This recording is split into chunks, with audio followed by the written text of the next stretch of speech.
For the first time ever, Bozeman is looking to update and redraw its neighborhoods, including the historic districts. MTN's Madaris Babb tells us why the city wants to change its guidelines. Bozeman created the Neighborhood Conservation Overlay District in 1991 to outline the city boundaries and to conserve historic neighborhoods. Historic preservation specialist Philip Gonzalez says as time has gone on, the guidelines for the district need to change. Bozeman was very different in that time period. The boundaries reflect the 1957 census boundary. So as you know, things have changed and evolved. We're looking to kind of see where we can make different, make the programs more effective.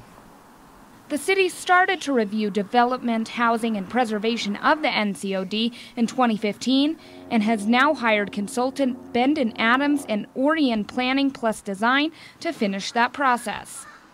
I guess there's kind of two parallel ways. One of them is making alterations to the actual physical boundary, and then also the mechanisms or the guidelines that are put into effect within that boundary. The consultant will do a 2-week review of the city before it recommends changes which need to be made for building new buildings in town and maintaining historic ones. After that, it will bring it to commission for approval. I think the mechanisms to preserve and to allow for development need to change regardless. We have different expectations, we have different growth rates now than we did in 1991. So those programs that we implement within this office need to be reevaluated.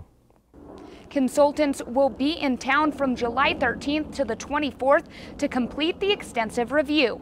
In Bozeman, Madaris Babb, MTN News. And Gonzalez adds that the city wants the public to be able to be a part of this discussion.